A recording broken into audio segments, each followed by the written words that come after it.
Hi, I'm Dr. Shannon, a board-certified family medicine and functional medicine physician from New Beginnings Functional Medicine Clinic, who has teamed up with Chiropractic Associates, Drs. Ryan, Dr. Mike, and Dr. Mark to give you information and updates on the coronavirus. We know that a lot of you will have a lot of questions and are unsure of where to look for accurate research-based answers. So we will be doing a couple webinars, and if you have any questions, our emails are available, and you should have seen those on this webinar. And then also, if you see this on a social media post, you can comment with your questions too, and then we will answer all of these questions and comments you have at our next follow-up webinar.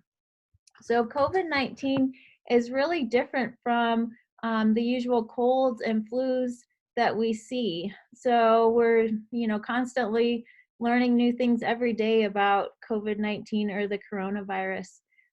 So how does the coronavirus or COVID-19 affect us? Well, per the CDC, it is a respiratory illness that can spread from person to person, and it was first identified in Wuhan, China.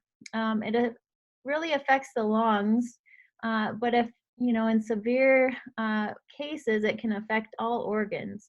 And as of March 31st, the CDC has seen 163,539 cases of COVID-19 in the US.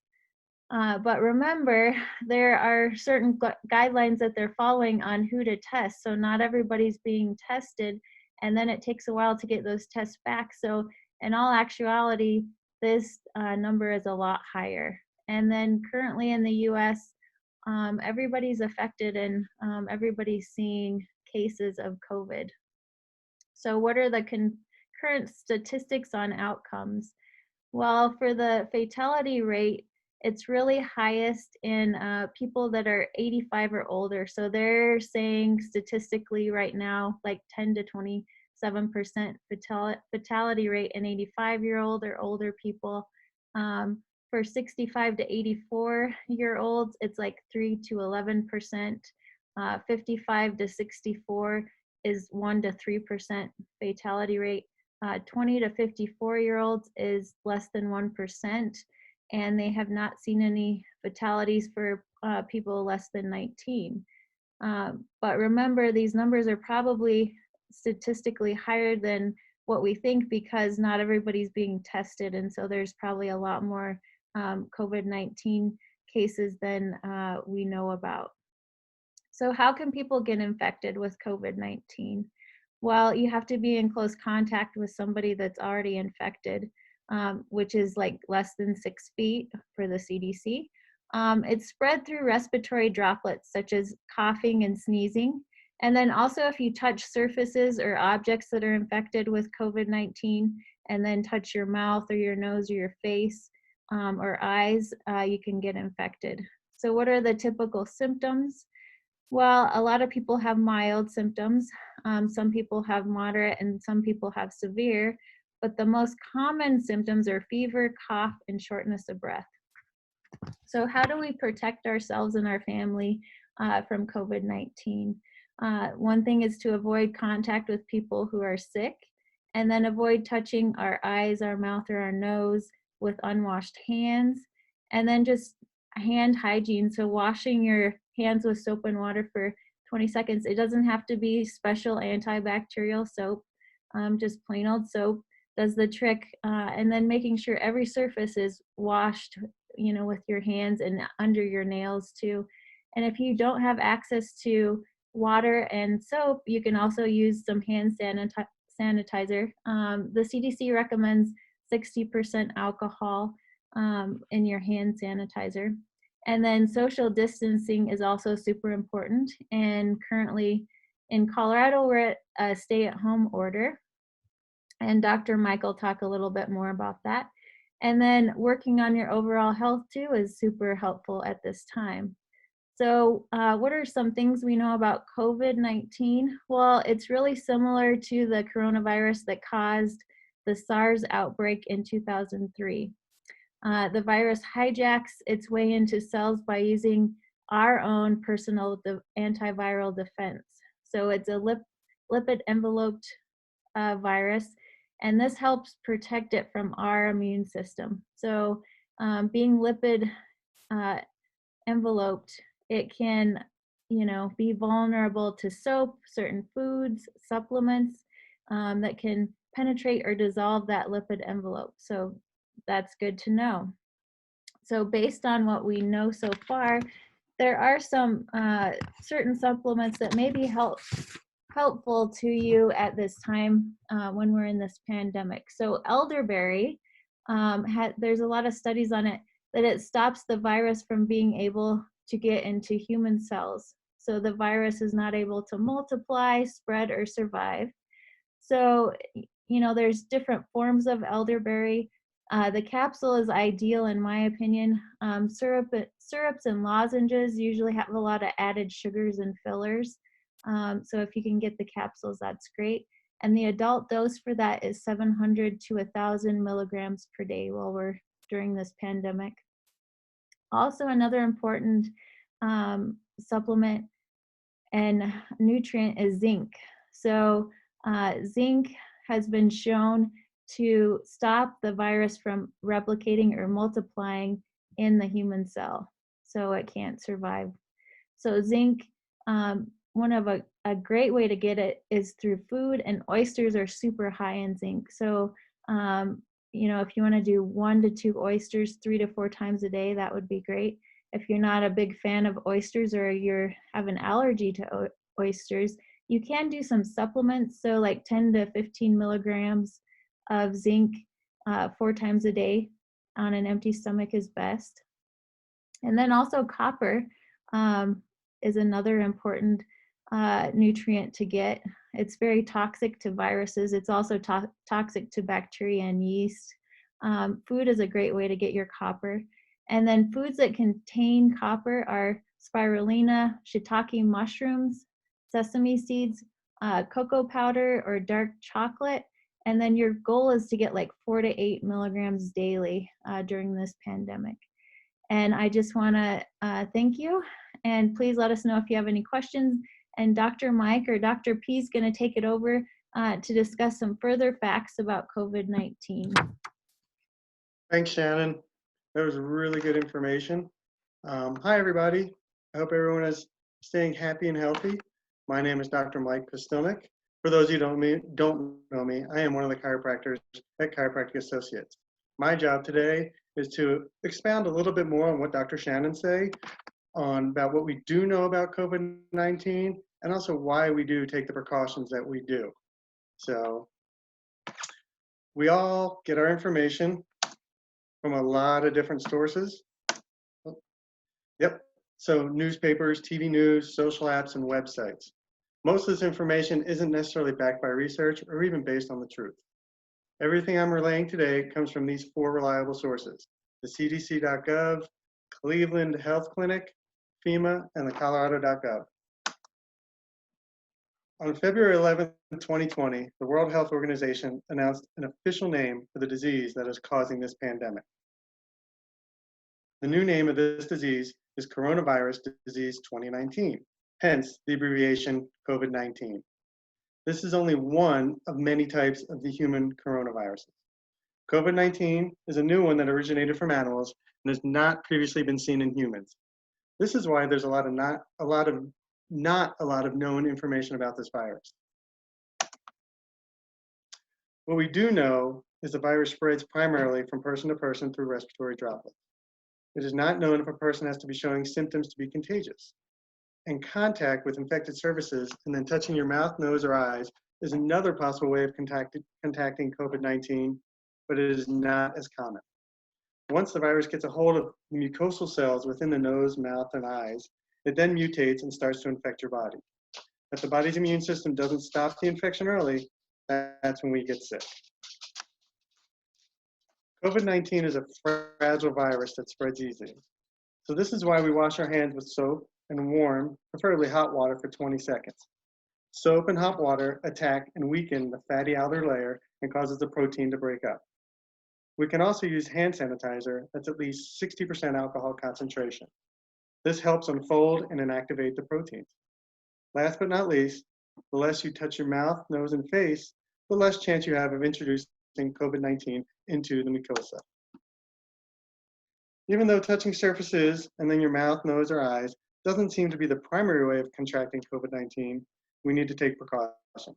Make sure you're using soap and water or a product that has bleach in it and some muscle to clean off the surfaces, especially those surfaces that you think an infected person has come in contact with.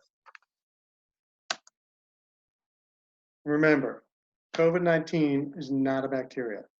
The CDC still has not reported that any single medicine will help cure the virus. No vodka or whiskey in America is strong enough to kill it either. Vinegar is definitely not recommended as a cleaning solution, while most all FDA-approved disinfectants will kill COVID-19. It is also unknown if warmer weather will slow the spread of this virus. Always use reliable sources when depending on information about COVID-19. Also, you can be social. You just have to be distant. Stay a minimum of 6 feet away from others, not including the ones you live with. You don't know who other people have come in contact with. Distancing will slow the spread of COVID-19 and hopefully reduce the tragedy of this pandemic. The best way to prevent the illness is to avoid being exposed to it. And finally, Colorado is not on a lockdown or even quarantine orders. We are under a stay-at-home order. This means you're allowed out of your house, to go to the store, to pick up to-go orders from local restaurants, to be active outside, or to take family members' essentials. Just try and keep your distance from other people. Remember, the less contact you have with other people, the less of a chance you have of becoming someone who spreads the virus. There you have it. Please, if you have any questions, take a minute and head to these websites, and don't hesitate to email or call any one of us. And if you can find the time, go for a drive, phone, text a friend, go through old pictures, or if the weather cooperates, get outside. There's a great quote by the Reverend Robert Schuller: "Tough times never last, but tough people do." Thank you. Stay healthy. Dr. Mark, you ready? I'm ready. Thank you, Dr. P. You're welcome. Dr. B.J. Palmer said the preservation of health is easier than the cure for disease. And so I'm going to take just a moment to talk about what health is. The World Health Organization defines health as complete physical, mental, and social well-being, not just the absence of disease. And so let's take a second and imagine with me, how do you feel when you're throwing up? Lousy, rotten, no good, horrible.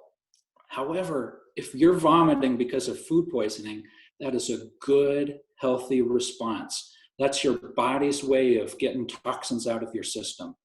Now, how do you feel when you have a fever? Same, lousy, no good, rotten. You're just miserable. But that is your body's response to turn up the internal temperature so that it can change the environment so that it's no longer hospitable to pathogens in your body. And so when we look at this, we want to remember that feeling bad is not necessarily indicative of not being healthy. It's a healthy response to how your body is dealing with this. In fact, the French health ministry is recommending to avoid ibuprofen for COVID-19. And we want just to make sure that our body is having a healthy response to it. So I can't tell you what to do. I can tell you what our family would do if we had a fever, is that we monitor that fever, we maintain that, and we try to keep it so that it's lower than 104, but not intervene if it's at that point. Once it gets to that point, then we would do things like cold compresses, a cold bath.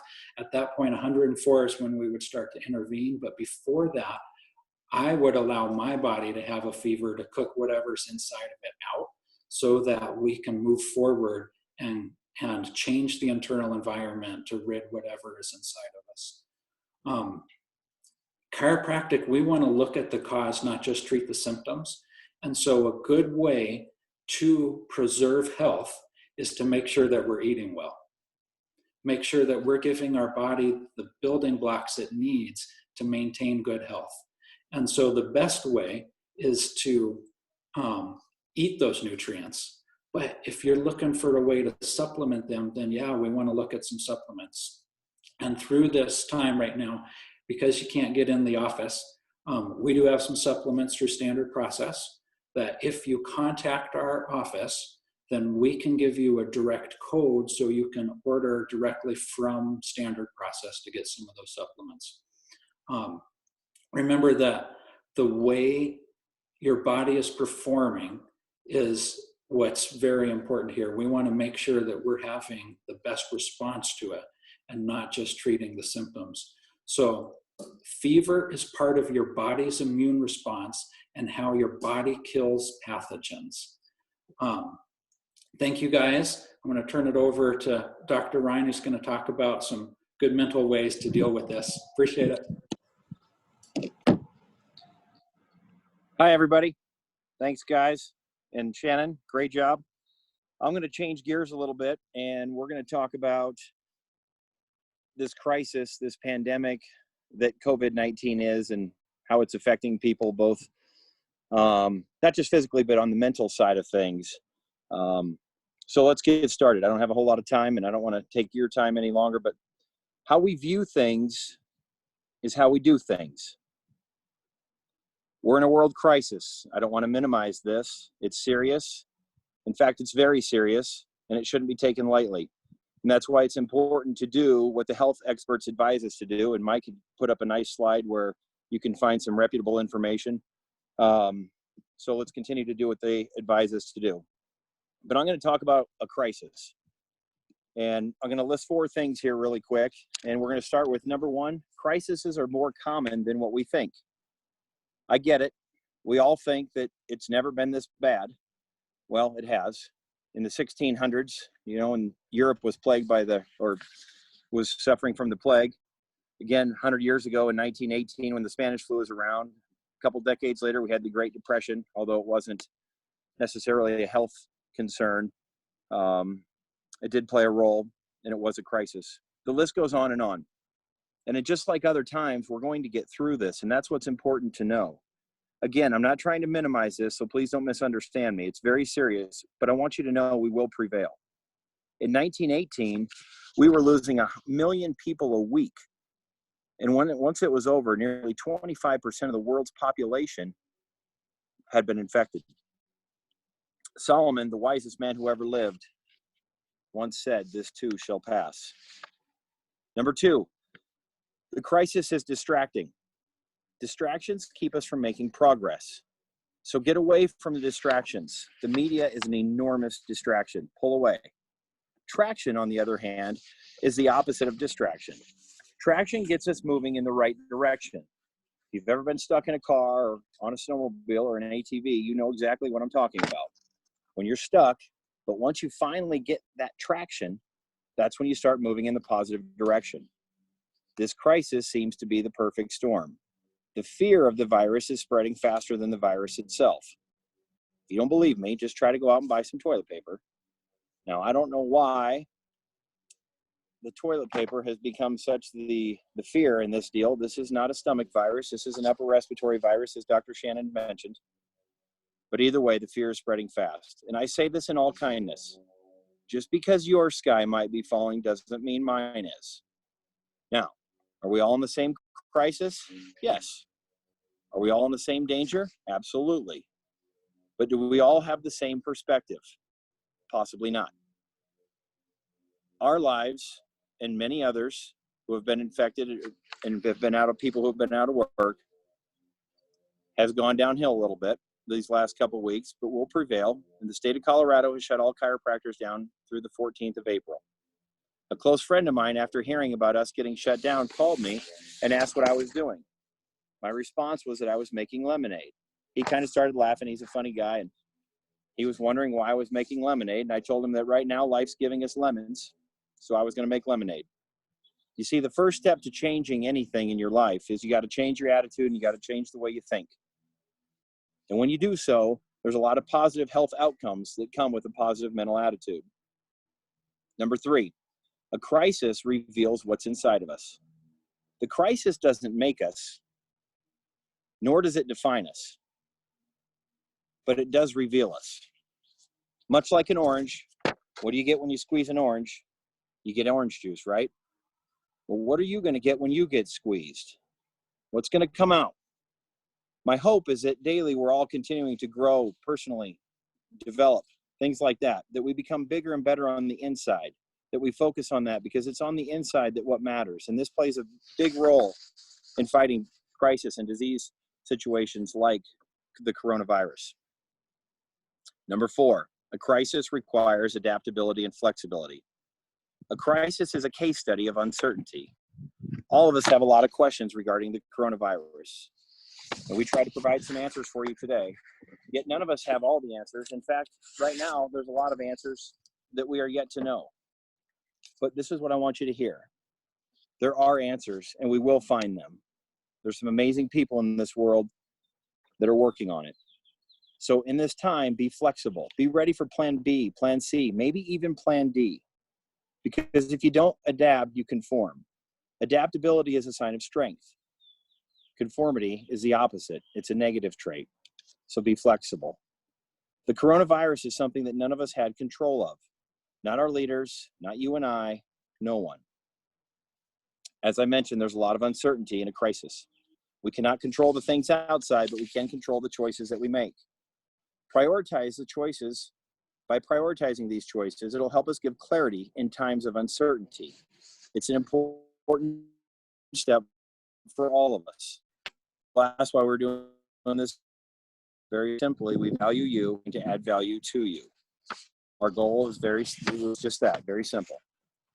Listen, despite the severity of the condition and the times that we find ourselves in, there's going to be plenty of opportunities. It goes back to how we think and the choices that we make. Let me give you an example. A crisis changes the balance between risk and reward. During normal circumstances, we don't take risk as often. We just don't. The fear of failure overrides the risk issue. However, when our backs are against the wall, like now, we have to do something. So that's what we do. Look around at all the local businesses and schools. Look how they're currently operating. They're taking risks that they would normally never take, but they know they have to do something. The creativity that we're seeing is a silver lining in the dark cloud that hangs above us. Local breweries making hand sanitizer, other local businesses making masks to help our first responders and our frontline healthcare workers. A crisis also increases our focus. Here's what I mean. We're all starting to eliminate things that are quote unquote not essential for our businesses and for our homes. In other words, we're beginning to cut. What do I have to have versus what do I want to have? We begin to focus on what's essential. We start getting rid of competing and conflicting commitments.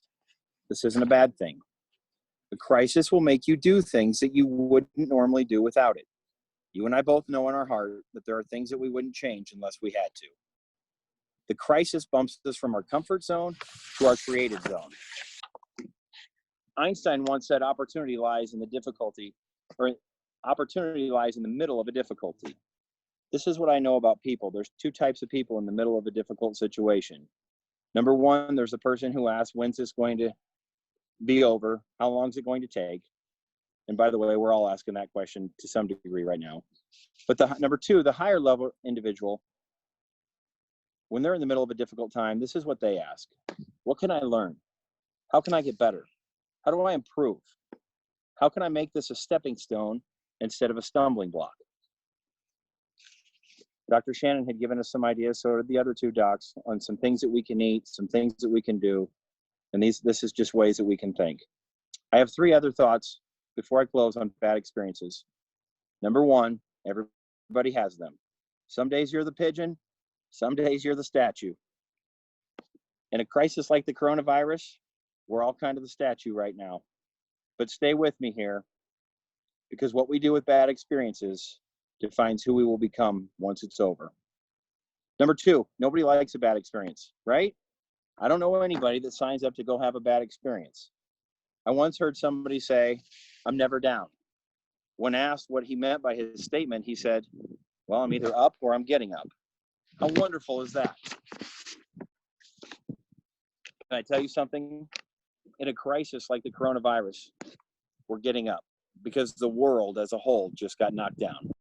So the issue isn't whether or not we've been knocked down. The issue is what are we going to do about it? Are we going to stay down or are we going to get up and fight?